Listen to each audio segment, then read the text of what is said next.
पंचवटी येथील प्रसिद्ध श्री धूम्रवर्ण गणेश मित्र मंडळाच्या वतीने गणपती मंदिरात गणेश जयंती उत्सव 1 फेब्रुवारी 2025 रोजी मोठ्या उत्साहात साजरा करण्यात आला। या निमित्ताने महाअभिषेक, महागणेश महापूजा आणि महाप्रसादाचे आयोजन करण्यात आले होते। यावेळी संपूर्ण परिसर भक्तिरसात न्हाऊन निघाला। भाविकांच्या उत्स्फूर्त सहभागामुळे मंदिर परिसर भक्तिरसात भारावून गेला होता। या सोहळ्याचे आयोजन श्री धूम्रवर्ण गणेश मित्र मंडळ यांनी केले होते।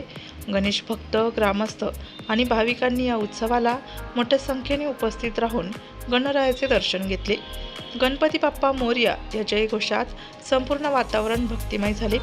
श्री धूम्रवर्ण गणेश मित्र मंडळाची स्थापना 10 फेब्रुवारी 1997 रोजी परमपूज्य गणेश बाबा यांच्या हस्ते झाली।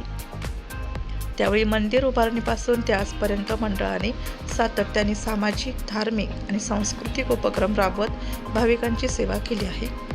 या उत्सवाबाबत अधिक माहिती देताना संस्थापक अध्यक्ष उमेश कोठोळे आणि उपस्थित मान्यवरांनी सांगितले की दरवर्षीप्रमाणे यंदाही गणेश जयंती सोहळ्याचे भव्य स्वरूपात आयोजन करण्यात आले। भाविकांच्या सेवा आणि श्रद्धेने हा उत्सव अधिक भव्य आणि भक्तिरसपूर्ण झाला।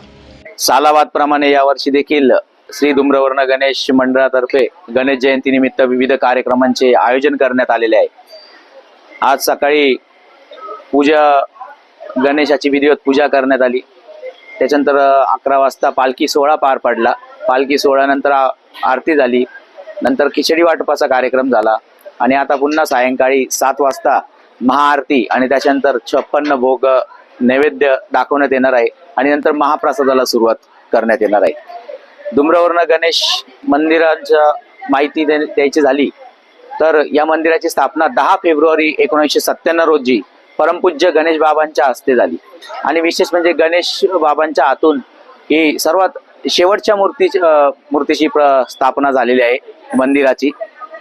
त्याच्यामुळे गणेश बाबांचा इथे सहवास आम्हाला खूपच लाभतो आहे आणि या गणेशाचा आशीर्वाद आम्हा सर्वांवर असाच कायम राहू, आमच्या मंडळावर राहू, सर्वांवर राहू, नाशिककरांवर, अशी आशा व्यक्त करतो।